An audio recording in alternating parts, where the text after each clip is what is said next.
கர்த்தருடைய வேத வார்த்தைகளை கேட்கும்படி அவளோடு வந்திருக்கிற உங்கள் ஒவ்வொருவரையும் இயேசு கிறிஸ்துவின் நாமத்தினாலே நாங்கள் வரவேற்கிறோம்.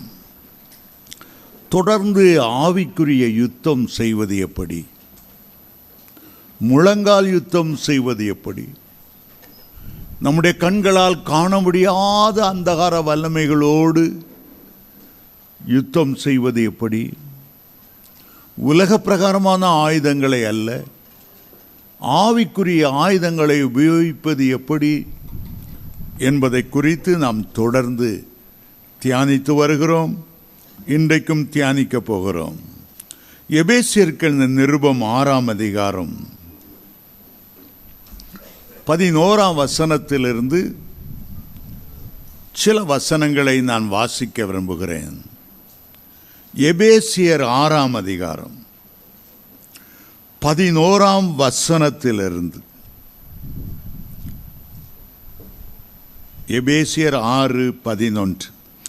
நீங்கள் பிசாசின் தந்திரங்களோடு எதிர்த்து நிற்க திராணி உள்ளவர்களாகும்படி தேவனுடைய சர்வாயுத வர்க்கங்களையும் தரித்து கொள்ளுங்கள். ஏனெனில் மாம்சத்தோடும் இரத்தத்தோடும் அல்ல, துரைத்தனங்களோடும் அதிகாரங்களோடும் இப்பிரபஞ்சத்தின் அந்தகார லோகாதிபதிகளோடும் வான மண்டலங்களில் உள்ள பொல்லாத ஆவிகளின் சேனைகளோடும் நமக்கு போராட்டம் உண்டு. ஆகையால் தீங்கு நாளிலே அவைகளை நீங்கள் எதிர்க்கவும் சகலத்தையும் செய்து முடித்தவர்களாய் நிற்கவும் திராணி உள்ளவர்களாகும்படிக்கு தேவனுடைய சர்வாயுத வர்க்கத்தையும் எடுத்துக்கொள்ளுங்கள். சத்தியம் கச்சையை உங்கள் அறையிலே கட்டினவர்களாகவும் நீதி என்னும் மார்க்கவசத்தை தரித்தவர்களாகவும் சமாதானத்தின் சுவிசேஷத்துக்குரிய ஆயத்தம் என்னும் பாதரட்சிகளை கால்களை தொடுத்தவர்களாயும் பொல்லாங்கனியையும் அக்கினி அஸ்திரங்களையெல்லாம் அவித்து போடத்தக்கதாயும் எல்லாவற்றுக்கும் மேலாக விசுவாசம் என்னும் கேடகத்தை பிடித்து கொண்டவர்களாயும் நெல்லுங்கள். இரட்சணியம் என்னும் தலைச்சிராவையும் வேத வசனமாகிய ஆவியின் பட்டயத்தையும் எடுத்துக்கொள்ளுங்கள். எந்த சமயத்திலும் சகலவிதமான வேண்டுதல்களோடும் விண்ணப்பத்தோடும் ஆவியினாலே ஜெபம் பண்ணி அதன் பொருட்டு மிகுந்த மன உறுதியோடும் சகல பரிசுத்தவான்களுக்காகவும் பண்ணும் வேண்டுதலோடும் விழித்து கொண்டிருங்கள். அப்போஸ்தலனாகிய பவுல் உலக பிரகாரமாய் நடக்கிற பல யுத்தங்களை பார்த்திருக்கக்கூடும். ஒரு ரோம அரசாங்கம் தன்னுடைய வீரனை யுத்தத்துக்கு அனுப்பும் முன்னால் எப்படியோ நீ சண்டை போட்டு யுத்தம் ஜெயித்துரு சொல்லுவதில்லை. எப்படியோ பனியனையும் ஜட்டியும் போட்டு போர்க்களத்தில் நின்று என்று அல்ல. ஒரு போர் வீரனை அரசாங்கம் தெரிந்தெடுக்கும் போது அவனுக்கு யுத்த ஆயுதங்களை கொடுக்கிறார். தன்னை பாதுகாக்கக்கூடிய யுத்த ஆயுதங்களையும் கொடுக்கிறார். எதிரிகளை எதிர்த்து நின்று முன்னேறி யுத்தம் செய்வதற்கான ஆயுதங்களையும் அவர் கொடுக்கிறார். எந்த படை முன்னேறி செல்லுமோ அந்த படை ஜெயங்கொள்ளும். ஏதோ தன்னை பாதுகாத்தால் போதும் என்று நின்று கொண்டிருக்கிற வீரர்கள் ஒரு நாளும் ஜெயிக்க மாட்டார்கள். இந்தியாவில் உள்ள கிறிஸ்தவருடைய நிலைமை என்ன? ஏதோ எதிரி தாக்குறான், ஏதோ பிஜேபி தாக்குறான், ஏதோ RSS தாக்குறான், ஐயோ இந்து முன்னணி வருகிறான், ஐயோ கோயிலை இடிக்கிறாங்க, ஐயோ என்ன என்ன என்ன செய்யலாம், என்ன செய்யலாம்ப்பா? போலீஸ் கம்ப்ளைண்ட் கொடுக்கணுங்க, எஃப்ஐஆர் போடணுங்க, வக்கீலை வச்சு வாதணுங்க, கான்ஸ்டியூஷனில் இன்னும் சொல்லியிருக்கு, எல்லாம் உங்களுக்கு தெரியப்படுத்தணுங்க. வேற என்ன செய்ய போகிறா? உண்ணாவிரதம் இருக்கிறாங்க, ரோடு மறியல் செய்யணுங்க. ஆண்டவர் சொல்லுகிற யுத்தம் அதல்ல.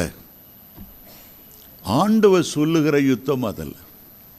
முதல்ல நமக்கு விரோதி யார், நண்பர் யார், யாரோட நமக்கு யுத்தம் இருக்கிறது, அதை தெரிந்து கொள்ள வேண்டும். ஒரு நாளும் நம்ம யுத்தம் மாமியோரோட அல்ல, மருமகனோட அல்ல, பக்கத்து வீட்டுக்காரனோட அல்ல, தீய மனுஷனோடு அல்ல. ஆண்டவர் தெளிவாய் சொல்லுகிறார், மாம்சத்தோடும் இரத்தத்தோடும் அல்ல. மாம்சமான எந்த மனுஷனோடும் தேவ பிள்ளைகள் சண்டையிட்டு கொண்டு இருக்கக்கூடாது. அவைகளை ஒரே நிமிஷத்தில் ஆண்டவர் உங்களுடைய பக்கமாய் மாற்றுவதற்கு வல்லமையுள்ளவர். எந்த தீய மனுஷன் உங்களுக்கு விரோதமாய் எழும்பினாலும் அவனை பார்க்காதிருங்கள், அவனுக்கு பின்பாக நின்று கொண்டு உங்களுக்கு விரோதமாய் எழும்பச் செய்த அந்த சாத்தானை பாருங்கள். எய்தவன் இருக்க சாத்தான் எல்லாருக்கும் பின்பக்கத்தில் இருந்து பொம்மைகளை ஆட்டுவதை போல, பொம்மலாட்டத்தை போல ஜனாதிபதிகளை மந்திரிகளை ஆட்டுவிக்கிற அந்த அவனுக்கு விரோதமாய் நீங்கள் யுத்தம் செய்ய வேண்டும். இன்றைக்கு நீங்கள் விரோதிகள் என்று நினைக்கிற உங்களுடைய இனத்தவர்கள் ஒரே நிமிஷத்தில் உங்களுடைய வருவார்கள், உங்களுடைய நண்பர்களாய் மாறுவார்கள். ஆண்டவர் சொல்லுகிறார், ஒருவனுடைய வழிகள் எனக்கு பிரியமானதாய் இருந்தால் அவனுடைய சத்துருக்களும் அவனோடு கூட சமாதானமாகும்படி செய்வார். இந்த வேத பகுதியில் அப்போஸ்தலனாகிய பவுல் ஒரு ரோம வீரனுக்கு இருக்கக்கூடிய படைக்கலன்களை எண்ணுகிறார். ஆறு முக்கியமான யுத்த ஆயுதங்கள் இருக்கிறதை அவர் பார்க்கிறார். உலக பிரகாரமான அந்த ஆயுதங்களுக்கும் மறைப்பொருளாய் ஆண்டவர் வைத்திருக்கிற ஆவிக்குரிய ஆயுதங்களுக்கும் ஒப்பிட்டு அவர் பேசுகிறார். சாதாரணமாக ஒரு யுத்த வீரனை எடுத்தால் அறையிலே உறுதியாய் கச்சை என்பதை கட்டியிருப்பான். ஒரு பெல்ட், அதில் தான் எல்லா ஆயுதங்களையும் அந்த பெல்ட்டில் போட்டிருப்பான். கத்தியோ அல்லது பட்டயமோ, அந்த பெல்ட்டு தான் அவனுக்கு சென்ட்ரல் ஃபிகராக இருக்கும். அதை அவர் குறித்து சொல்லும்போது, சத்தியம் என்னும் கச்சையை உங்களுடைய அறையில் கட்டினவர்களாயிருங்கள். முதலாவது சொல்லுகிறார், முதலாவது கச்சையிலிருந்து ஆரம்பிக்கிறார். உலக பிரகாரமாய் அது கச்சை, ஆவிக்குரிய பிரகாரமாய் சத்தியம், சத்தியம் என்னும் கச்சை. இரண்டாவதாக மார்க்கவசம், நெஞ்சிலே அப்படி இணைந்து எப்போதும் இருக்கக்கூடிய மார்க்கவசம். அதை நீதிக்கு ஒப்பிட்டு அப்போஸ்தலனாகிய பவுல் பேசுகிறார். மூன்றாவதாக பாதரட்சையை ஆண்டவர் ஆயத்தமாய் இருக்க வேண்டியதை குறித்து அவர் பேசுகிறார். நாலாவதாக கேடகம், உலக பிரகாரமான கேடகம், ஆவிக்குரிய விதத்தில் விசுவாசம் என்கிற கேடகம், அதற்கு ஒப்பிட்டு அவர் சொல்லுகிறார். தலைச்சிரா, ஹெல்மெட், ரட்சணியம் என்னும் தலைச்சிரா, ரட்சணியத்துக்கு ஒப்பிட்டு சொல்லுகிறார். ஒரு யுத்த வீரனுக்கு பட்டயம் கண்டிப்பாக இருக்க வேண்டும். அதை அவர் எதற்கு ஒப்பிட்டு சொல்லுகிறார்? வேத வசனம் என்னும் ஆவிக்குரிய பட்டயம் என்று குறிப்பிடுகிறார். உலக பிரகாரமான ஒரு ராஜா தன்னுடைய போர் வீரனுக்கு என்ன தரிப்பிப்பார், அதே இதை ஆவிக்குரிய பிரகாரமாக ராஜாதி ராஜா தம்முடைய பிள்ளைகளுக்கு எப்படி அவர் தரிப்பிக்கிறார். சாதாரணமாக நமக்குள்ளே இருந்து வருகிற 3 எதிரிகள் உண்டு. நமக்குள்ளே இருந்து வருகிற பல விதமான இச்சைகளாகிய, முதலாவது கண்களின் இச்சை, மாம்சத்தின் இச்சை, ஜீவனத்தின் பெருமை, இது நமக்குள்ளேயே இருந்து கிரியை செய்யும்படி சாத்தான் அதை ஏவி விடுகிறான். வெளியே இருந்து வருகிற 3 எதிரிகள் உண்டு. உலகம், மாமிசம், பிசாசு. ஒரு ஆட்டை எடுத்தால் வெளியிலே சிங்கம், புலி, கரடி, ஓநாய் நிறைய. அது மேலேயே இருக்கிற எதிரி என்ன? ஆடு எங்கே போனாலும் கூடவே போகிற உண்ணி வகைகள், கொடிய இரத்தத்தை குடிக்கக்கூடிய ஈ வகைகள், அதன் காதுக்குள்ளே மூக்குக்குள்ளே இருக்கிற சில புழுக்கள், சில பேன்கள் வெளியிலிருந்து தாக்காது, உள்ளே இருந்தே அதற்கு இரத்தத்தை குடிக்கும், பலனை இழக்கச் செய்யும். தேவ பிள்ளைகள் தங்களுடைய போர் ஆயுதங்கள் என்ன என்பதை முதலாவது அறிந்து கொள்ள வேண்டும். சர்வாயுத வர்க்கங்கள் வேறு, போர் ஆயுதங்கள் வேறு. ஒவ்வொரு பரிசுத்தவான்களும் உலக பிரகாரமான எதிரிகளை எப்படி ஜெயித்தார்கள் என்று பழைய ஏற்பாட்டிலே வாசிக்கலாம். அவை புதிய ஏற்பாட்டிலே ஆவிக்குரிய ஆழமான சத்தியங்களுக்கு அடையாளமாக இருக்கிறது. மோசே தன்னுடைய போர் ஆயுதமாக ஒரு கோலை வைத்திருந்தார். அது தேவனுடைய கோலாகும்படி தரையிலே போட்டு அது பாம்பாகி பிறகு அதனுடைய வாளை பிடித்தது, தேவனுடைய கோலாய் மாறிற்று. அதை வைத்து சிவந்த சமுத்திரத்துக்கு நேராய் நீட்டின போது சிவந்த சமுத்திரம் 2 பிளந்தது. அதை கொண்டு ரெவித்தீமில் ஏறி வானத்துக்கு நேராய் உயர்த்தின போது அமலேக்கியரை முறியடிக்கக்கூடிய வல்லமை அதற்கு இருந்தது. எங்கே போனாலும் அந்த கோலை கொண்டு போனார். தண்ணீர் தேவைப்பட்டது. கண்மலை அவர் அடித்த போது அதிலிருந்து துளான தண்ணீர் வந்தது. அவருடைய போர் ஆயுதம் என்ன? அந்த கோல். எரியோ கோட்டை வீழ்த்த வேண்டும். எந்த ஆயுதத்தை பயன்படுத்துவது? ஆண்டவர் சொன்னார், அந்த எரிகோவை 7 முறை சுற்றி வாருங்கள், துதியோடு சுற்றி வாருங்கள், சத்தத்தை உயர்த்தி ஆர்ப்பரித்து எக்காலத்தை ஊதி துதிக்கும் போது அந்த எரிகோ மதில் அப்படியே விழும். துதி அவருடைய ஒரு போர் ஆயுதமாய் இருந்தது. சிம்சோன் அவனுக்கு விரோதமாய் 1000 பெலிஸ்தியர்கள் எதிர்கொண்டு யுத்தத்துக்கு ஆர்ப்பரித்த போது அருகில் ஒரு கழுதை தாடை எலும்பு கிடந்தது. அதை எடுத்தார். வல்லவனுக்கு புல்லும் ஆயுதம். அந்த கழுதை தாடை எலும்பை எடுத்து 1000 பெலிஸ்தியரை அடித்து கொன்று போட்டார். அவர் பயன்படுத்தின ஆயுதம். தாவீது கோலியாத்தை எதிர்த்து நிற்க வேண்டியது இருந்தது. உலக பிரகாரமான பட்டயத்தையும் அதை தூக்கிட்டு போக முடியல. அவருடைய ஆயுதம் என்ன? ஒரு கல்லும் கவனும். கவனிலே அந்த கல்லை வைத்து சுழற்றி எறிந்தார். அது சரியாய் கோலியாத்தின் நெற்றியிலே பதிந்தது. உடம்பு முழுவதும் மறைக்கக்கூடிய சர்வாயுத வர்க்கங்களை அவன் அணிந்திருந்தாலும் தாவீது ஒரே நிமிஷத்தில் பாதுகாப்பு இல்லாமல் அவனுடைய நெற்றி இருக்கிறதை கண்டார். மீதி எந்த இடத்துல அடித்தாலும் தலையில் தலைச்சராக இருக்கிறது, முன்னால் கேடகம் இருக்கிறது, எல்லாம் இருக்குது. ஆனால் அந்த நெற்றிக்கு பாதுகாப்பு இல்லாமல் இருக்கிறது. அந்த ஒரு ஆயுதத்தால் கோலியாத்தை அவர் ஜெயித்தார். ஒவ்வொருவருக்கும் ஒவ்வொரு ஆயுதங்கள் உண்டு.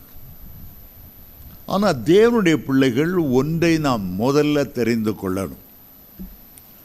ஆண்டவர் தான் நம்முடைய யுத்தத்திலே நமக்கு ஜெயம் கொடுக்க உதவி செய்கிறவர். அவர்தான் சாத்தானை பரலோகத்திலிருந்து அடித்து துரத்தி தேவதூதனை வெட்டி பூமியில் விழுந்தவன்.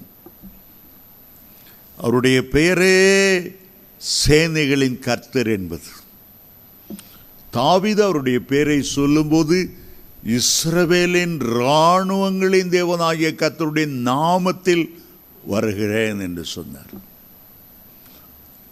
முதலாவது நீ என்ன யுத்தம் சந்தித்தாலும், உன்னுடைய குடும்பத்தில் என்ன போராட்டம் இருந்தாலும், யுத்தம் கர்த்தருடையது, தோல்வி சாத்தானுடையது, ஜெயமோ நம்முடையது. நமக்கு ஜெயம் கொடுக்கிற தேவனுக்கு ஸ்தோத்திரம். என்னை எப்போது வெற்றி சிறக்க பண்ணுகிற என் ஆண்டவருக்கு ஸ்தோத்திரம். பல இடங்களிலே ஆண்டவர் திரும்ப திரும்ப சொல்லுகிறார், நீங்கள் சும்மா வந்திருங்கள், கர்த்தர் உங்களுக்காக யுத்தம் செய்கிறவர். யாத்ராமம் 14:13 சொல்லுகிறார், இன்று கண்ட எகிப்தியரை இனி நீங்கள் காணப்போவதில்லை. 14ஆம் வசனத்தில் தான் சொல்லுகிறார், கர்த்தர் உங்களுக்காக யுத்தம் செய்வார். யுத்தம் செய்கிறதை எகிப்தியர் பார்த்தார்கள். சிவந்த சமுத்திரம் இஸ்ரவேலருக்கு வழி திறந்து கொடுக்கிறதை பார்த்தார்கள். இஸ்ரவேலை பின்தொடர்ந்து வரும்போது எகிப்தியனுடைய ரதத்தின் அந்த வீல் சக்கரங்கள் கலந்து விழுகிறதை பார்த்தார்கள்.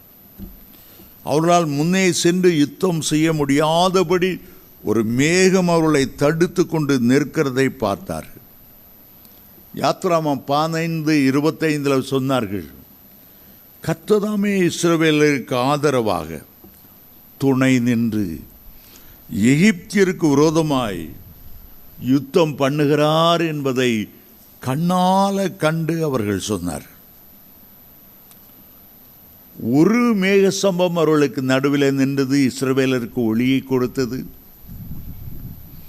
ஆனால் எகிப்தியருக்கு அது மந்தாரமும் இருளும் காரிருளுமாய் இருந்தது. இஸ்ரவேல் எல்லாம் கடந்து போன பிறகு மோசே அந்த கோலை நீட்டின போது 2 பக்கம் பிரிந்திருந்த சிவந்த சமுத்திரம் பெரிய சத்தத்தோடு மூடிக்கொண்டது. பார்வோனும் அவனுடைய சேனைகளும் தண்ணீரிலே அமிழ்ந்து மரித்து போனார். ஆகவேதான் மோசேயை திரும்ப திரும்ப சொல்லுகிறார், கர்த்தர் உங்களுக்காக யுத்தம் செய்வார். இப்பொழுது அவர்கள் வனாந்தரத்தை தாண்டி கானானுக்குள்ளே பிரவேசிக்க போகிறார்கள். கானானிலே 7 பலத்த ஜாதிகள் இருக்கிறார்கள். கானானிலே 31 ராஜாக்கள் அரசாண்டு கொண்டிருக்கிறார்கள். கானானிலே ஏனோக்கின் புத்திரரை போல பெரிய பலசாலிகள் இருக்கிறார்கள். அரணான பட்டணங்கள் இருக்கின்றன. இரும்பு தாழ்பாள்களும் வெண்கல கதவுகளும் இஸ்ரவேலருக்கு சவால் விடுகிறது. மோசே சொன்னார், உபாகமம் 3ஆம் அதிகாரம் 22ஆம் வசனத்தில், நீங்கள் அவர்களுக்கு பயப்படாதிருங்கள், உங்கள் தேவனாகிய கர்த்தர்தாமே உங்களுக்காக யுத்தம் செய்வார். கானானிய சேனைகள் இருக்கின்றன. 31 ராஜாக்கள் இருக்கிறார். சில யுத்தங்கள் இஸ்ரவேலர் செய்தார்கள், சில யுத்தங்கள் கர்த்தர் தாமே யுத்தம் செய்தார். கர்த்தருடைய சேனையை பார்க்கும்போது திரளான தேவதூதர்கள் அவருடைய சேனையில் இருக்கிறார்கள். சேனையின் அதிபதியாக மிகப்பெரிய தூதனாகிய கேப்ரியல் நின்று கொண்டிருக்கிறார்.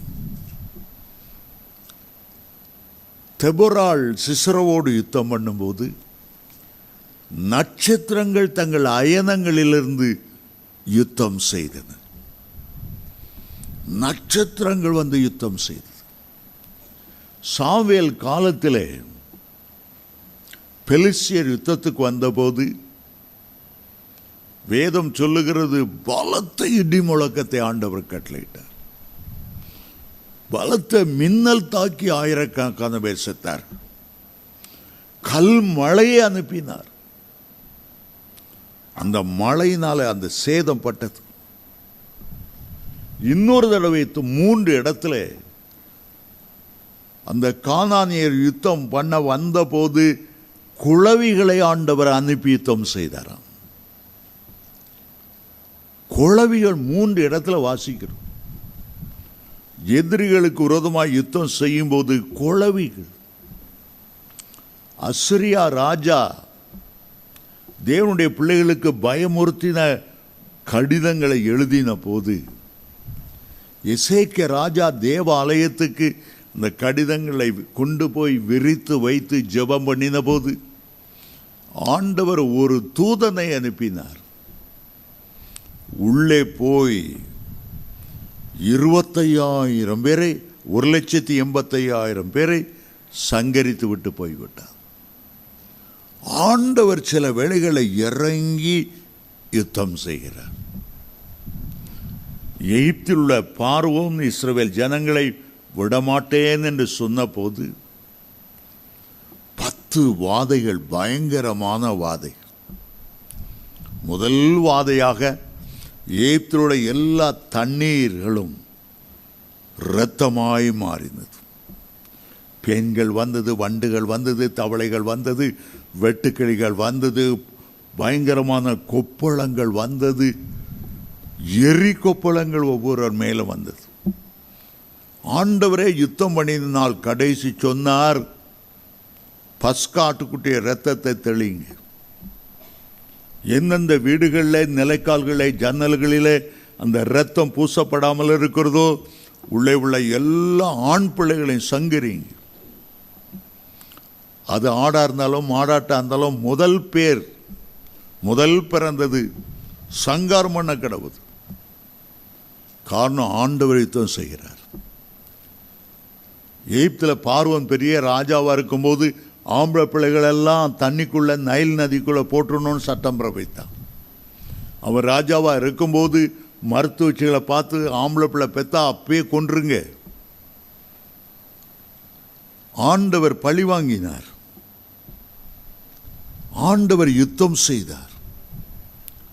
நமக்கு இருக்கிற சர்வாயுத வர்க்கங்கள் இருக்கின்றன. அதே நேரத்தில் போராயுதங்களும் இருக்கின்றது. சர்வாயுத வர்க்கங்களை ராஜா கொடுக்கிறார். நாம எடுத்துக்கொள்ளக்கூடிய யுத்த ஆயுதங்களும் வேதத்திலே நமக்கு இருக்கின்றன. சர்வாயுத வர்க்கங்கள் வேறு, நாம் பயன்படுத்துகிற போர் ஆயுதங்கள் வேறு. தேவனுடைய பிள்ளைகள் கர்த்தர் தருகிற இயேசு என்கிற பெரிய நாமம் ஒரு போராயுதம். இயேசு நமக்காக சிந்தியிருக்கிற விலையேறப்பட்ட அவருடைய இரத்தம் நமக்கு வல்லமையான போராயுதம். ஆண்டவர் நமக்கு எழுதி கொடுத்திருக்கிறாரே ஆவியும் ஜீவனுமான வேத வசனங்கள் நமக்கு ஒரு வல்லமையான போராயுதம். பரிசுத்தாவின் அபிஷேகம், பரிசுத்தாவின் வல்லமை. சத்துரு வெள்ளம் போல வரும்போது ஆவியானவர் அவனுக்காக கொடியேற்றுவார் என்று ஏசாயா 59:19 சொல்லுகிறோமே. சகரியா 4:6 பலத்தினாலும் அல்ல பராக்கிரமத்தினாலும் அல்ல என்னுடைய ஆவியினாலேயே ஆகும். ஆவியானவர் ஒரு பெரிய போராயுதம். நம்முடைய துதி, எரிகோவை வீழச் செய்த அந்த துதி, பவுலும் சீலாவும் சிறைச்சாலையில் இருந்தபோது சிறைச்சாலையின் அஸ்திவாரங்களை அசைத்து கட்டுகளை எல்லாம் அவிழ்ந்து போக சொன்ன துதி ஒரு பெரிய போராயுதம். அப்படித்தான் எரியோ கோட்டை கீழே விழுந்தது. நியாயாதிபதிகள் 1 அதிகாரத்தில் வாசிக்கும் போது இஸ்ரவேலை யுத்தம் பண்ண போகும்போது எந்த கோத்திரம் முதலாவது போக வேண்டும்? ஆண்டவர் சொன்னார் யூதா கோத்திரம். ஏன் யூதா கோத்திரம்? யூதா என்றால் கர்த்தரை துதிப்பேன். துதிதான் முன்னால போகணும். துதியே ஒரு பெரிய போராயுதம். இன்னொரு போராயுதம் ஊக்கமான ஜெபம், அதிலும் உபவாசத்தோடு கூட உள்ள ஜெபம். ஆண்டவர் ஒரு பிசாசை பார்த்து சொன்னார், இந்த பிசாசோட நீ ஃபைட் பண்ணன்னா சாதாரணமாக ஜெபிச்சா போதாது, கடமைக்காக ஜெபித்தா போதாது. இந்த வகை பிசாசு உபவாசத்தினாலும் ஜெபத்தினாலுமே அன்றி வேறு எந்த விதத்திலும் போகாது. உபவாசம் பண்ணி ஜெபம் பண்ணும்போது அதில் இருக்கிற வல்லமை சொல்லி முடியாத வல்லமை. திருநெல்வேலி ஜங்ஷனில் ஒருவர் நின்று பிரசங்கித்து கொண்டிருந்தார். 4-5 பேர் வந்தாங்க. ஒருத்தன் ஓங்கி பிரசங்கமாக பண்ணுற மதமாத்தவா வந்தால் ஒரே அறை விட்டுட்டான். மற்ற 2 பேரும் கூட இருந்தாங்க. அவர் அப்படியே சுருண்டு விழுந்துட்டார். ரொம்ப அவமானமாக இருந்தது. திருப்பி என்ன பிரசங்கம் பண்ணான்னு தெரியல. அடித்தாலும் அடி பயங்கரமான அடி அடிச்சிட்டான். நேர வீட்டுக்கு வந்தார், முழங்கால் போட்டார். ஆண்டவரே, நீர் வானத்திலும் பூமியிலும் சகல அதிகாரமுடையவர். என்ன அடிக்கும் போது இந்த மிகாவேல் தேவதூதன் என்ன பண்ணிட்டு இருந்தான்? நீ சேனைகளின் கர்த்தர் என்பது உம்முடைய நாமம் அல்லவா? ஒன்றும் சாப்பிடல. போசம் பண்ணார், ஜெபம் பண்ணார். ஒருவன் தலதறிக்க ஓடி வந்தான். ஐயா, உங்களை அடிக்க 3 பேரும் வந்தோம். அதில் ஒருத்தன் தான் இருந்தான். உங்களை அடித்து கொஞ்ச நேரத்தில் அவன் மேலே ஒரு பஸ் ஏறி போயிடுச்சு, செத்து போயிட்டான். ஐயா, எனக்கு பயமாக இருக்கிறது. ஏதோ ஒன்று பயங்கரமான நடக்க போகணும், ஒரே பயமாக இருக்கிறது. என்னை மன்னிச்சு என்னை காப்பாற்றுங்க. அதே சாயங்காலம் அடுத்தவனுக்கு பைத்தியமாகி இன்னைக்கு வரைக்கும் அவன் பைத்தியமாக இருக்கிறான். சில போராட்டங்கள் சாதாரணமாக இல்லை. உபவாசத்திலும் ஜெபத்திலும் போராடுகிற போராட்டத்துக்கு நிச்சயமாக பலன் உண்டு. தேவ சமூகத்தில் போய் யாராவது உங்களை துக்கப்படுத்திட்டாங்க, அழுகிறீங்க, ஒவ்வொரு துளி கண்ணீரும் உங்களுக்கு போராயுதமாய் விளங்கும். உங்களுடைய கண்ணீரை புறக்கணித்து விட்டு ஆண்டவர் போய்விடுகிறவர், அவரே தும் செய்கிறவர். அவருடைய கையில் அவ்வளவு சேனைகள் இருக்கின்றன. ஆதியாகமம் 32ஆம் அதிகாரம், யாக்கோபு பிரயாணப்பட்டு போகும்போது பெரிய தேவதூதர் சேனை அவருக்கு சந்திச்சதாம். யாக்கோபை சந்திக்க முடிய ஆண்டவர் அனுப்பினார். பெரிய சேனை ஓண்ட இருக்கப்பா. அதை பார்த்து ஆச்சரியப்பட்டு யாக்கோபு அந்த இடத்துக்கு மக்னாயீம் என்ற பெயரை வைத்தார். மக்னாயீம் என்றால் கர்த்தருடைய சேனை, தேவ தூதர்களுடைய சேனை. ஒரு விசை எலிசாவை பிடிக்கும்படி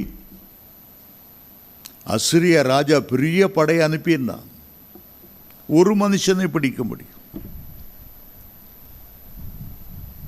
அதை பார்த்த உடனே எலிசாவினுடைய வேலைக்காரன், ஐயோ ஆண்டவனே, நமக்கு விரோதமா படையா வந்து இறங்கி இருக்கிறது. எலிசா சொன்னார், பயப்படாதே, அவர்களோடு இருக்கிறவர்களை பார்க்கலாம் நம்மோடு கூட இருக்கிறவர்கள் அதிகமான பேர். ஆண்டவரே, அவனுடைய கண்களை திறந்தருளும் என்று ஜெபம் பண்ணினார்.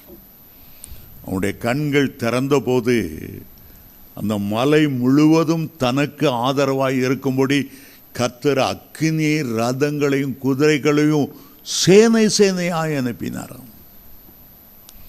ஒரு அக்கினி ரதம் அல்ல, குதிரை அல்ல, சேனை சேனையான அக்கினி ரதங்களும் குதிரைகளும் இருந்தது. நம்ம ஒரு பெரிய குடும்பத்தில் வந்திருக்கிறோம்.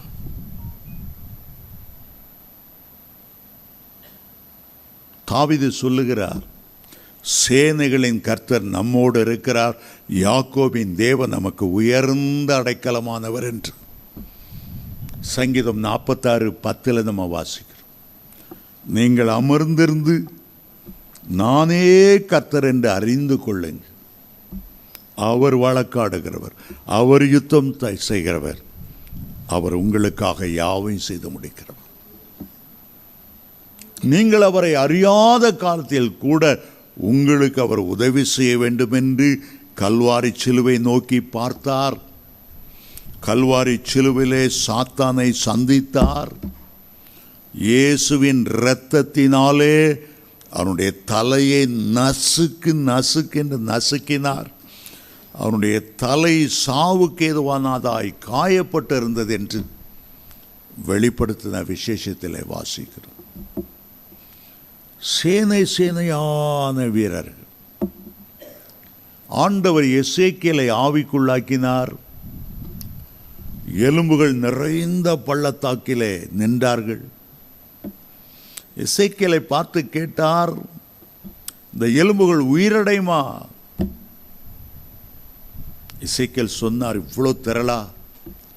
ஏதோ ஒரு பெரிய யுத்தத்தில் லட்சக்கணக்கான போர் வீரர்கள் செத்து போனது போல இவ்வளோ திரளா இருக்கிற, அவ்வளோ உலர்ந்த எலும்பாக இருக்கிறது. சரி, இந்த எலும்புகளுக்கு தீர்க்க தரிசன உரை. உலர்ந்த எலும்புகளே, கர்த்தருடைய வார்த்தை கேளுங்க. உங்களுக்குள்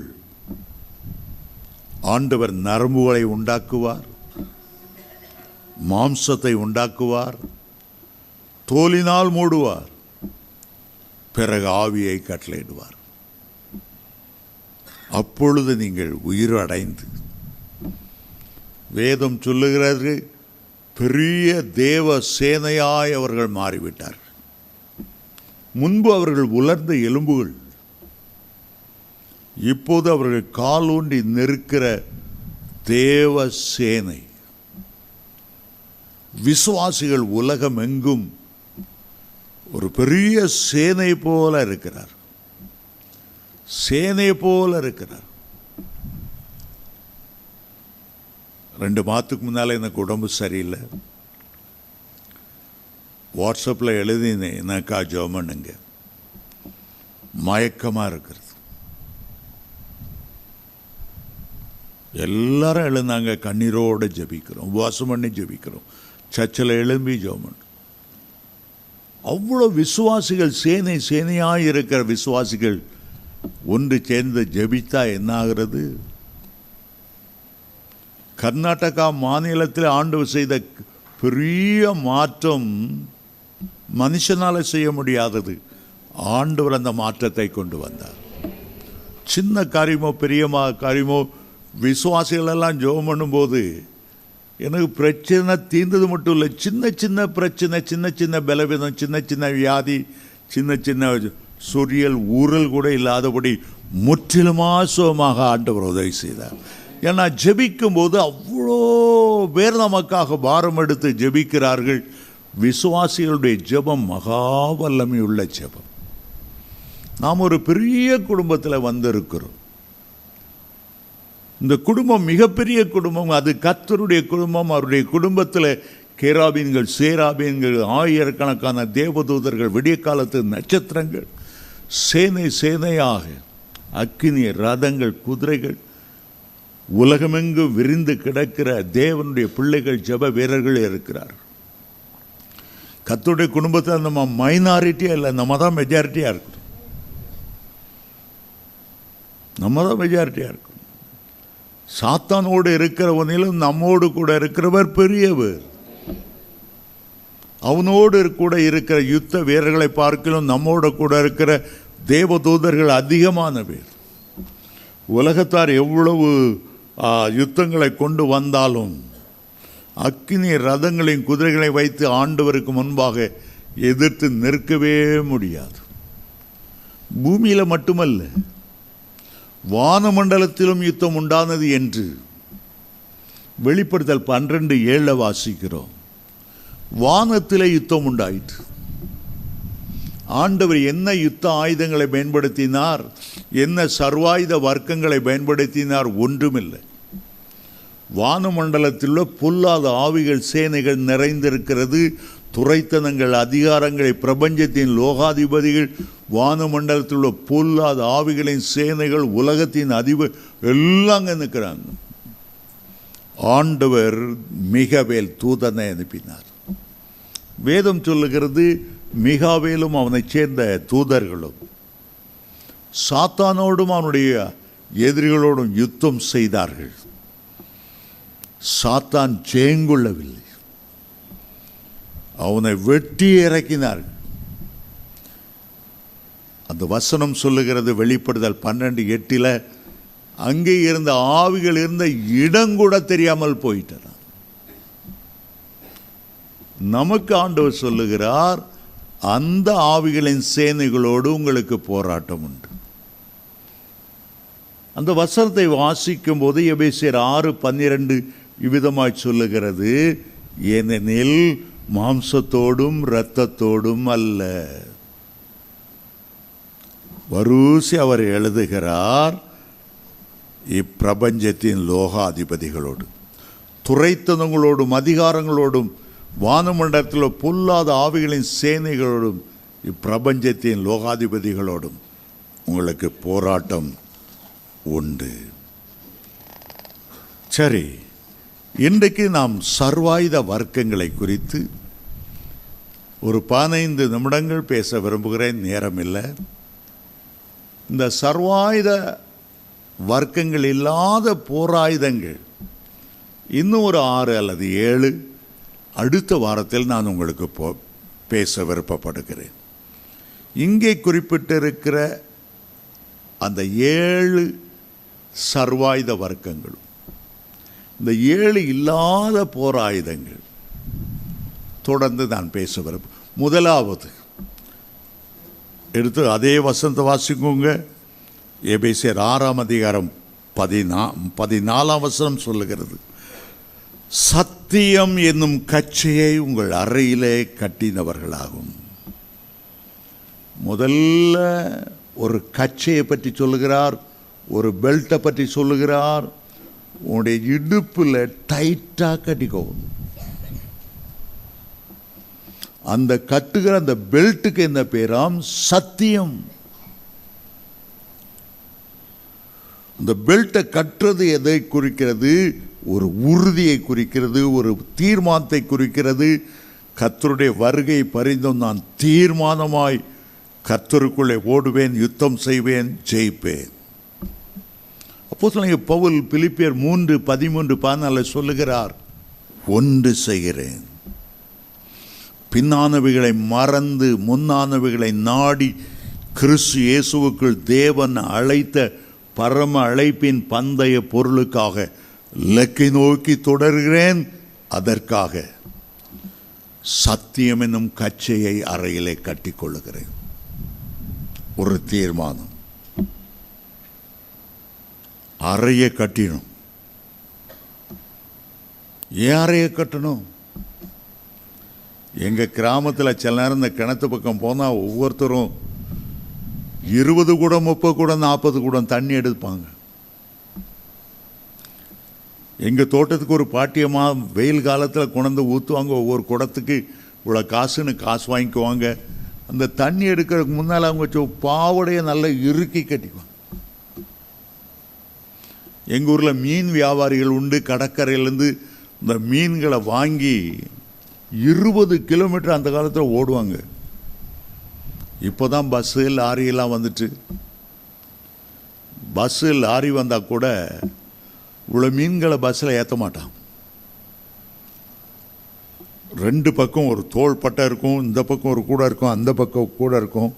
ஒரு தம் பிடிப்பாங்க, அப்படி தோளில் வைப்பாங்க. குடு குடு குடு குடுன்னு 20 மைலுக்கு அங்கே உள்ள ஒரு மார்க்கெட்டில் வச்சு விற்க போகிறதுக்காக நடக்கிறாங்களா ஓடுறாங்களான்னு தெரியாது. குடு குடு குடு. அதுக்கு ஒரு பொடி நடன்னு சொல்லுவாங்க. அது என்ன நட, மிராசில் அதை விவரிக்க முடியாது, என்ன யாரும் பார்த்துருக்க மாட்டாங்க. சின்ன அடியாக வைப்பாங்க. ஆனால் ஓடுற மாதிரி தான் இருக்கும், நடக்கிற மாதிரியும் இருக்கும். நடக்கவும் இல்லை ஓடவும் இல்லை, ரெண்டுக்கும் இடையில ஒன்று. அப்படி நடக்கிறதுக்கு முன்னால், இந்த தம் பிடிச்சி தூக்கி வைக்கிறதுக்கு முன்னால் ஒரு டவலை எடுத்து இறுக்கி வைத்த கடிவாங்க. கச்சையினால் அறையை கட்டுறது போல கட்டிட்டு தான் அவங்க நடப்பாங்க. அது ஒரு மன உறுதி. அவங்கள பார்த்து கேளுங்க, ஏயா வயிற்ற போட்டு இவ்வளோ இறுக்கி கட்டிக்கோங்க. கட்டலைன்னா காலைல 5 இட்லி சாப்பிட்டது அங்கேயும் டொடங்னு ஓடிட்டுருக்கும். கொஞ்ச நேரத்தில் டயர்டாயிரும். நாங்கள் கொஞ்சம் தான் சாப்பிடுவோம். அந்த சாப்பாடும் அங்கங்கே அலமோதக்கூடாது. தம் பிடிக்கிறதுனா மன உறுதியை குறிக்கிறது. இடையில யாராவது மீன்கார கொஞ்சம் நெல், இங்கே 4 மீன்லாம் ஒன்றும் கிடையாது தான், நேராக அந்த மார்க்கெட்டில் தான் வைப்பேன். அது வரைக்கும் இடையில நிற்கவே மாட்டேன். இங்கே ஆரம்பிக்கிறது பரலோகத்தில் முடியணும். இடையில அங்கேயும் இங்கே பார்த்துட்டு ஓட முடியாது. சத்தியம் என்னும் கச்சையினாலே அப்போஸ்தலனாகிய பவுல் எழுதுகிறார், பேதுரு எழுதுகிறார் 1 பேதுரு 1:13, உங்களுடைய மனதின் கச்சையை, உங்களுடைய மனதின் அறையை கட்டிக்கொண்டு, உலக பிரகாரமான இடுப்பை கட்டுற மாதிரி இருக்கும். உன் மனசுக்கு கச்சையானால ஒரு தீர்மானம் பண்ணிடணும். உடைய மனசு அலைமோதக்கூடாது. முழங்கால் படியிடும்போது என்ன வாட்ஸ்அப் வருது, என்ன கால் வருது, அது பாட்டிருக்காத. ஐயோ சட்டி பானை ஏதோ உருட்டுற மாதிரி பூனை வருத, வந்தால் வந்துட்டு போட்டு அரை கதவுக்குள்ளே போ, கதவு மூடிக்கோ, ஜெபம் பண்ணு. மன உறுதி இல்லைன்னா, ஜெபம் பண்ணணுங்கிற ஒரு ஊக்கம் இல்லைன்னா, உன்னுடைய தீர்மானத்தை சாத்தான் கலைச்சிட்டு போயிடுவான். ஆகவே அவர் சொல்லுகிறார், உன்னுடைய மனதின் அறை கட்டப்பட்டிருக்கும். இயேசு கிறிஸ்து தம்முடைய வருகை குறித்து சொல்லும்போது லூக்கா 12:35-36 3 காரியங்களை சொன்னார். உங்களுடைய அறைகள் கட்டப்பட்டதாகும், உங்களுடைய விளக்குகள் எரிகிறதாகும். ஆண்டவர் எப்பொழுது வருவார், அவருடைய வருகைக்கு அவளோடு காத்திருக்கிற மனுஷருக்கும் ஒப்பாக இருக்கும். சத்தியம் என்னும் கச்சையினால். சத்தியம் என்றால் என்ன என்று பிலாத்து கேட்டான் இயேசுவானவரை பார்த்து. அவருக்கு முன்னால் நிற்கிறதே, பிலாத்துக்கு முன்னால் நிற்கிறதே சத்தியமானவர். நானே வழியும் சத்தியமும் ஜீவனமானவர் என்று சொன்ன இயேசு கிறிஸ்து முன்னால் நின்றுட்டு இருக்கார். சத்திய வேதத்தை நம்முடைய கையில் எழுதி கொடுத்த அந்த சத்தியமானவர், அவர்தான் சத்தியமானவர். அவர்தான் உண்மையாய் பேசுகிற உண்மையான சாட்சி என்று வெளிப்படுத்தின விசேஷத்தில் வாசிக்கிறோமே. சத்தியம் உள்ளதை உள்ளதென்றும் இல்லதை இல்லதென்றும் சொல்லுகிற சத்தியம். உருட்டு பெரட்டு கை சுத்து மாத்தலாம் கிடையாது. சத்தியம்னா சத்தியம். உலகத்தில் ஒரே ஒருவர் சத்தியமானவர் என்று பெயர் பெற்றார், இயேசு கிறிஸ்து. இந்தியா தேசத்தை அரசாண்ட அசோகர் பல 100 வருஷங்களுக்கு முன்பாக வட இந்தியாவில் சாஞ்சி என்ற இடத்திலே ஸ்தூபத்தை கட்டும்போது ஒரு வார்த்தையை பெரியதாக எழுதி வைத்தார், சத்தியமே செய்தி. உலகத்தில் ஆயிரக்கணக்கான மார்க்கங்கள், தத்துவ ஞானிகள், புராணங்கள் இருந்தாலும் அவை ஒன்றும் ஜெயம் பெறாது. சத்தியமானவர் தான் ஜெயம் பெறுவார். இயேசு ஒருவர் தான் ஜெயம் பெறுவார். அவர் ஒருவர் தான் ராஜாதி ராஜாவாய், கத்தாதி கத்தராய் அரசாளுவார். சத்தியமே ஜெயது. தமிழில் இந்த மொழி பெயர்த்தாங்க, வாய்மையே வெல்லும். ஆனால் அந்த அசோகர் எழுந்த வார்த்தை சூப்பர் வார்த்தை. சத்தியமான இயேசு தான் ஜெயம் பெறுவார். அந்த சத்தியமானவர் அவருடைய அறையில் கட்டிக்கொள், அவருடைய வார்த்தையை அறையிலே கட்டிக்கொள். நீ ஒரு நாளும் யுத்தத்திலே தோல்வி அடைவதில்லை. அவர் ஜெயிக்கும்போது அவரோட நீனும் ஜெயங்கொண்டவனாய் விளங்குவாய். ஆமேன், ஹல்லேலூயா. இரண்டாவதாக நீதி என்னும் மார்க்கவசம். கேடகம் வேற, மார்க்கவசம் வேற. மார்க்கவசம் உன்னுடைய மார்பை பாதுகாக்கும்படி, மார்பில் இருக்கிற இருதயத்தை பாதுகாக்கும்படி, உன்னோடு கூட ஒட்டி உறவாடி கொண்டிருக்கிற மார்க்கவசம். எங்கிருந்தோ அம்பு வரும்போது, நீ அறியாமல் வரும்போது, உன்னுடைய கேடத்தை பிடிக்க உனக்கு நேரம் இல்லாமல் இருக்கும்போது மார்க்கவசத்தில் மோதி கீழே விழுமே தவிர உன் இருதயத்தை துளையிட்டு கொண்டு போய்விடாது. ஒவ்வொரு தேவனுடைய பிள்ளைகளுக்கும் நீதிங்கிற மார்க்கவசம் நமக்கு தேவை. ஏன்னா மார்பு ரொம்ப முக்கியமான இடம். மார்பில் இருதயம் இருக்கிறது. இருதயத்தை பாதுகாக்க ஏற்கனவே ஆண்டவர் நிறைய எலும்புகளை வைத்து அந்த இருதயத்தை அவர் மூடி பாதுகாக்கிறார். அதோடு கூட இந்த மார்க்கவசம் மிக அவசியம்.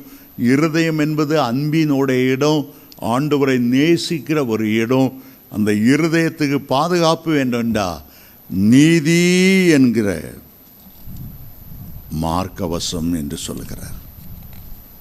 பாதுகாப்பான மார்க்கவசம் அதுதான் உன்னை பாதுகாக்கும். நம்முடைய ஊரில் பாட்டு பாடுவாங்க. என்ன பாட்டு? தர்மம் தலை காக்கும். தர்மம் தலை காக்கும். ஆனால் அதோட முக்கியம் இருதயம். ஆண்டவர் சொல்லுகிறார், எல்லா காவலோடும் உன் இருதயத்தை காத்துக்கொள். அது ரொம்ப முக்கியம். நீதிமொழி 4:23 சொல்லுகிறார், எல்லா காவலோடும் என் இருதயத்தை காத்துக்கொள், அதனிடத்திலிருந்து ஜீவ ஊற்று புறப்படும். எப்போதும் நீ நீதி நியாயம் செய்யணும். படத்தை வாங்கிட்டு அதுக்காக நியாயத்தை புரட்டாத. என்னதான் பிரசங்கியாராக இருந்தாலும் உலகத்தில் வாழ்கிறதுனால சில அநீதிகளை பார்க்கும்போது, சாலமோன் அந்த காலத்தில் எழுத, நீதிமன்றத்தை பார்த்தேன், அங்கே அநீதி இருந்தது. அந்த காலத்தில் எழுதுகிறார், இன்னைக்கு மட்டும் இல்லை, அந்த காலத்தில் எழுதுகிறார். நீதிமன்றத்தை பார்த்தேன், அங்கே அநீதி இருந்தது. மனசாட்சியில் நம்முடைய மக்களுக்கு மனசாட்சி இல்லாத ஒரு, நீதி இல்லாத ஒரு தேசம், நீதி புரட்டப்படுகிற ஒரு நேதம். ஆனால் ஆண்டவரை பற்றி வேதம் சொல்லுகிறது, ஆதியாகமம் 18:25 சர்வலோக நியாயாதிபதி நீதி செய்யாமல் இருப்பாரோ?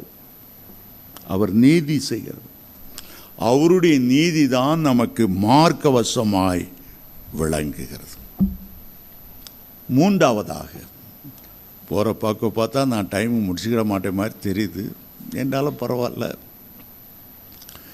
மூன்றாவது ஆயத்தம், சுவிசேஷத்துக்குரிய ஆயத்தம் என்கிற பாதரட்சை. பாதரட்சை அஞ்சிக்கோ, நல்ல செருப்பை போட்டு, நல்ல ஷூவை வாங்கி போடு. உன்னுடைய கால்கள் எப்போது ஆயத்தமாக இருக்கும். ஏண்டா உன்னுடைய கால்களை ஆண்டவரை அபிஷேகம் பண்ணி, மலை மேல் நிற்கிற சுவிசேஷனுடைய பாதங்கள் எவ்வளவு அழகாய் இருக்கிறது என்று ஆண்டவனை பாராட்டணும். எந்த நேரத்திலும் உன்னுடைய கால்களில் ஆயத்தம் என்கிற பாதரட்சை அணிந்திருக்கணும். ஒருத்தர் சொன்னார், நான் பிரதிஷ்டை பண்ணியிருக்கேன். என்ன பிரதிஷ்டை? நான் செருப்பு போடுறதில்லைன்னு. ஏய், உனக்கு யார் அப்படி பிரதிஷ்டை பண்ண சொன்ன? இல்லை, இந்தியாவின் அப்போஸ்தலனாகிய தோமா செருப்பு போடாமல் நடந்தாலாம். வெடிப்பு பாதங்களுடைய அப்போஸ்தலன் தோமா போல நானும் ஷூ போடுறதில்ல, செருப்பு போடுறதில்ல. எங்கள் ஊர் பக்கத்தில் ஒரு வேலி முள் உண்டு, வேலி காத்தா முள்ளுன்னு சொல்லுவாங்க. இன்னொரு வகை பயங்கரமான விஷம் நிறைந்த எசைக்கி முள்ளுன்னு சொல்லுவாங்க. குத்துனா காலையை எடுக்க வேண்டி வந்துடும். கல்லில் நடக்கிறோம், முள்ளுகளில் நடக்கிறோம், நம்முடைய பாதங்கள் பாதுகாக்கப்படணும்.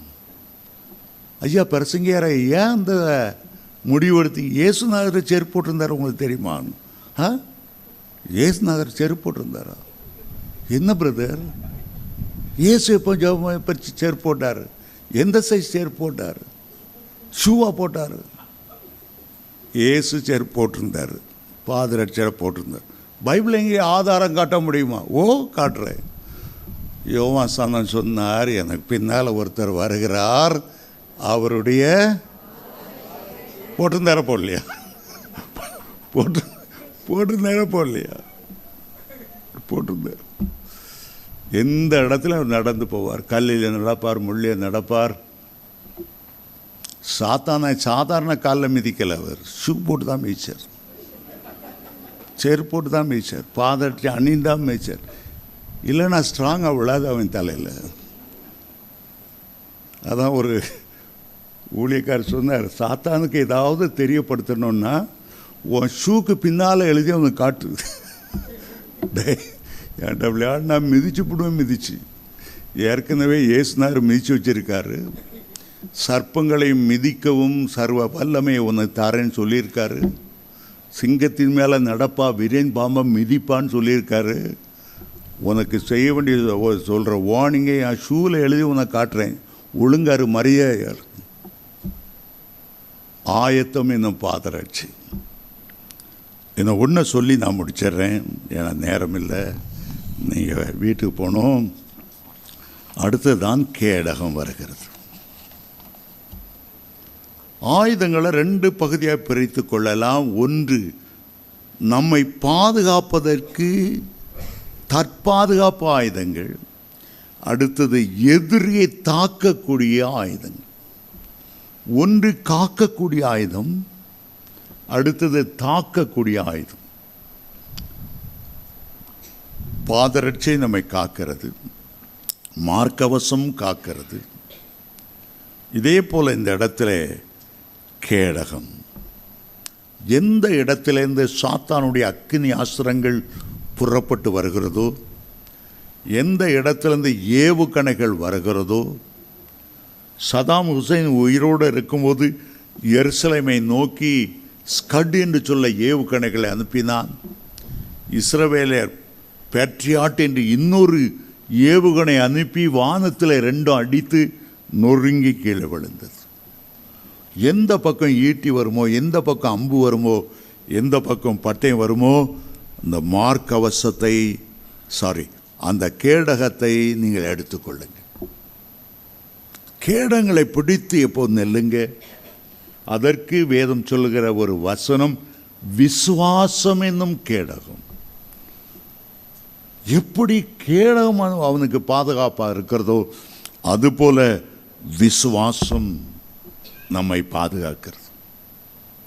ஆதியாகமம் 15ஆம் அதிகாரத்தில் ஆபிரகாம் ஒரு பெரிய யுத்தத்தை செய்து திரும்ப வரும்போது, லோத்தையும் அவனுடைய குடும்பத்தையும் சிறைமீட்டு வரும்போது, ஆண்டவர் சொன்னார், ஆபிரகாமே நீ பயப்படாதே, நான் உனக்கு மகா பெரிய பலனும் உனக்கு கேடகமாய் இருக்கிறேன்.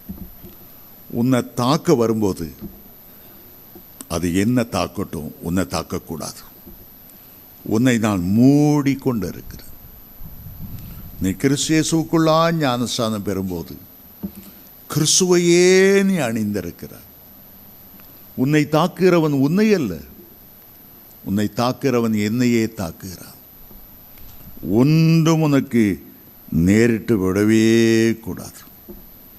உன்னுடைய மனதை தாக்குகிறானா, உன்னுடைய குடும்பத்தை தாக்குகிறானா, உன்னுடைய பிள்ளைகளை தாக்குகிறானா, விசுவாசம் என்கிற கேடகத்தை பிடித்து அவன் மேல் நில்லுங்க. சில வேளை நாம் ஊழியம் செய்யும்போது ஒரு பேயை துரத்த போகும்போது நம்முடைய வீடுகளை இரத்த கோட்டைக்குள்ளே வைத்து கொண்டு மற்றவங்களை ஜெபம் பண்ணுறது நல்லது. அது வியாதிக்காக ஜெபம் பண்ணாலும் சரி,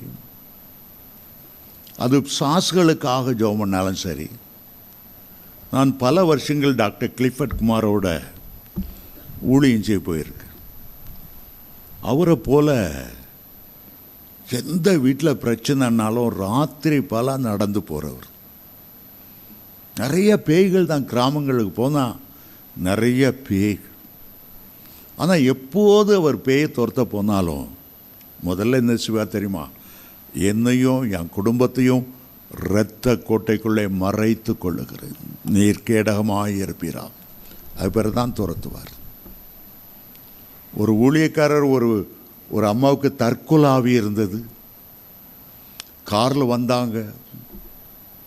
இந்த கார் பின்னால் இந்த பிஸ்னஸ் பீப்புளுக்குரிய திறந்த வேன் மாதிரி முன்பாகத்தில் உட்காரலாம், 3 பேர் உட்காரலாம். பின்பாகத்தில் லக்கேஜ் அதெல்லாம் வரக்கூடிய அது கார் மாதிரியும் இருக்கும். ஒரு குட்டி பொருளை தூக்கிட்டு போகிற ஒரு மினி வேனா அப்படி இருக்கும். அவங்க கூட ஒரு அல்சேஷன் ஆகி வந்திருந்தது. இந்த தற்கொலை அந்த பெண்ணை விடுவிக்கிறக்கா ஜோமனி அதை விடுவிச்சாங்க. நல்லா கிளியர் ஆயிட்டு சமாதானம் வந்தது. ஆண்டவரை ஏற்றுக்கிட்டாங்க. ஆனால் அந்த தற்கொலை ஆவிக்கு கோபம், நம்மளை துரத்தி விட்டாங்களே. எல்லாம் முடிஞ்சவங்க சந்தோஷமாக வீட்டுக்கு போகிறாங்க. என்ன நடந்து தெரியுமா? அந்த வேனில் பின்பக்கத்தில் அல்சேஷன் நாய் இருந்தது. நல்லா போகும்போது வெளியே குதித்து நாய் தற்கொலை பண்ணிட்டு. ஒரு நாள் அந்த நாய் எல்லா இடமும் கூப்பிட்டு போகிறாங்க. ஒரு நாளும் அது நடக்காத காரியம். அவர்களையும் அவருடைய குடும்பத்தையும் வேலி அடைத்து ஆண்டவர் பாதுகாக்கிறார்.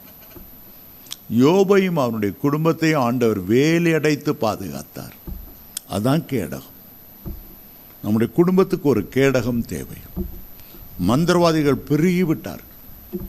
சூனியங்களும் செய்வனங்களும் பெருகிவிட்டன. நமக்கு ஒரு கேடகம் அவசியம். முடிந்தால் அடுத்த வாரம் தொடர்கிறேன்.